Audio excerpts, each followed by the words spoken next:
오늘의 사회 이슈를 김민주 기자가 종합해드립니다. 오늘의 이슈 포커스입니다. 6월 25일부터 음주운전 단속 기준이 더 엄격해집니다. 소주를 한 잔이라도 마셨다면 운전대를 잡지 말라는 취지입니다. 면허 정지 기준은 혈중 알코올 농도 0.05에서 0.03%로, 면허 취소 기준은 0.1%에서 0.08%로 강화됐습니다.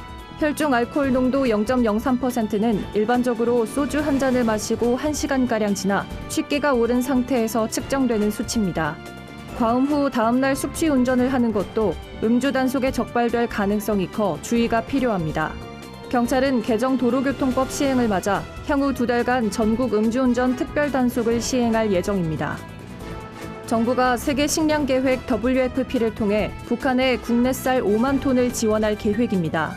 정부는 이를 위해 남북협력기금을 지출하기 위한 자체 사전심사를 끝내고 남북교류협력추진협의회에 서면 심의만을 남겨뒀다고 밝혔습니다. 심의 중인 지원안에는 쌀 5만 톤의 국제시세에 해당하는 금액 270억가량과 WFP에 지급할 수송비, 모니터링비를 포함한 행정비용이 일부 포함되어 있습니다. 정부가 북한에 쌀을 지원하는 일은 2010년 이후 9년 만이고 국제기구를 통해 북한의 국내산 쌀을 지원하는 것은 이번이 처음입니다. 미국과 중국이 G20 정상회의 기간에 별도로 만나 보복전으로 가열되는 양국의 무역 갈등의 해소 방안을 논의할 것으로 보입니다. 미국은 지난달 무역 협상 실패 후 3천억 달러치 중국산 제품에도 관세 인상을 예고했습니다. 이에 중국은 미국 수요의 80%를 차지하는 중국산 히토류 수출을 보복 수단으로 언급하며 맞대응했지만 미국의 제재에 입지가 좁아지는 형국입니다. 외교 전문가들은 시진핑 주석이 최근 방북한 것을 들어 북핵 협상 재개의 중재자 역할을 자처하면서 미중 무역 담판에서 합의를 이끌어낼 것으로 추측했습니다. 우리나라 국민의 생애 첫 집 마련 평균 나이가 43세인 것으로 나타났습니다.